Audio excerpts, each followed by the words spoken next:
pertolongan melalui Rasulullah. Inilah tawasul melalui Rasulullah. Kalau itu dikatakan syirik, sedangkan kamu itu berkeyakinan begini berdasarkan dalil semata bahwasanya makanan secara dalil apabila dimakan masuk ke dalam perut mengenyangkan, berarti nasi yang membuat kamu kenyang, bukan Allah. Berarti kamu lebih syirik. Ini yang menjadi pertimbangan Ibnu Taimiyah lah.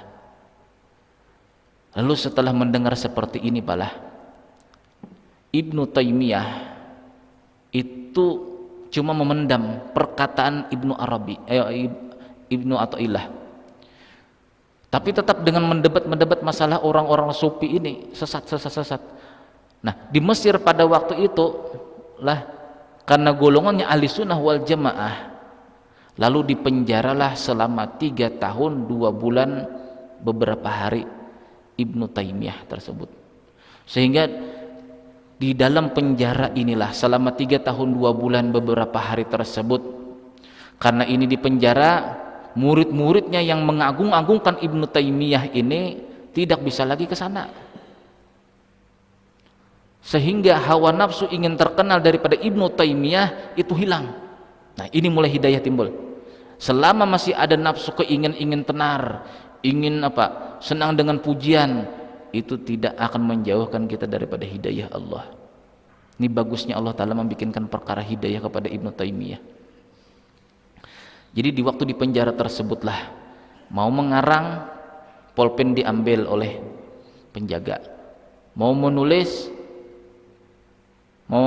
di kertas diambil oleh penjaga. Di sini beliau berpikir perkataan Ibnu Athaillah As-Sakandari, pikir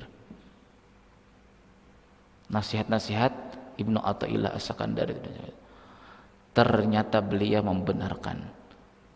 Karena beliau sudah ada dasar nih lah, sudah ada dasar masalah hadis, masalah Quran dan lain sebagainya. Guru beliau banyak, bahkan karangan beliau itu lebih daripada 100, melebihi daripada Imam Ibnu Athaillah As-Sakandari yang cuma berjumlah 20 karangan. Disitulah terbuka hidayah Ibnu Athaillah Ibnu Taimiyah, yang murid kesayangan beliau yaitu Ibnul Qayyim Al-Jauzi. Ada pesantrennya lah Ibnul Qayyim, berarti mazhab Ibnu Taimiyah. Nah, ini perpegangan salafi, Pak. Cuma salafi sekarang lah itu lebih memegang kepada pendapat Ibnu Taimiyah yang diwalu sebelum bertobat, yang belum bertobat, yang sudah bertobatnya ini tidak dipegangnya. Jadi setelah keluar dari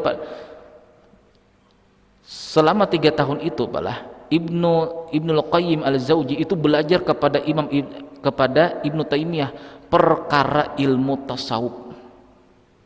Nah, yang sejarah yang seperti ini ditutupi oleh ulama-ulama salafi. Kalau seandainya buka sejarah, ambil buku yang paling benar lah di Turki, baca sendiri sejarahnya. Di sana ada buku masalah tasawufnya ulama-ulama salafi, itu yang bernama kitab Al-Wabilus Shayyib namanya. Al-Wabilus Shayyib. Siapa pengarangnya? Imam Ibnul Qayyim Al-Jauzi. Di sana dijelaskan thariqat tasawuf itu begini, kita beradab dengan guru mursyid kita begini, adab sebagai murid begini, ketasawufan itu begini-begini. Itu siapa yang mengarang? Muridnya Ibnu Taimiyah, guru besar orang-orang salafi. Tapi kenapa yang sekarang ini, yang salafi yang ngaku salafi, kan banyak yang ngaku salafi, nah gulungannya banyak, Pak. Tapi bukan menyalahkan salafinya, inilah yang mereka itu cuma sekedar berpegang kepada.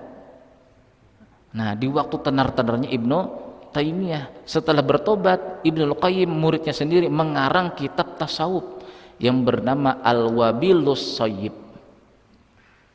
Buka di sana dalam kitab itu disarahkan kembali menjadi kitab Madarijus Salikin, tahapan atau tangga-tangga orang-orang suluk atau salik. Kita bukan memperkarakan beliau dahulunya sesat, tidak, kita perkarakan hidayah beliau ini memiliki murid Ibnul Qayyim yang mengarang ilmu tasawuf. Nah, husnul khotimah lah bila husnul khotimah. Ini perpegangan mereka satu, perpegangan mereka lagi satu, kan ada lagi yang satu inilah. Ternyata yang ulama mutaakhirin yang mengikat Imam Ibnu Taimiyah ini tidak sesuai dengan Ibnu Taimiyah lagi. Seandainya salafi sekarang malah mengikuti Ibnu Taimiyah, niscaya mereka tidak akan mengatakan syirik, bid'ah, kafir. Tidak mungkin. Karena Ibnu Taimiyah sudah bertobat daripada perkataan-perkataan demikian. Jadi istilahnya inilah ulama besar mereka diikuti setengah-setengah juga. Setengah-setengah juga. Nah itu buka sejarah. Kalau mereka misalnya tidak percaya, itulah pernah bertemu pengarang kitab Al-Hikam Ibnu Athaillah As-Sakandari dengan Ibnu Taimiyah, cari bukunya di Turki. Itu ada bukunya khusus.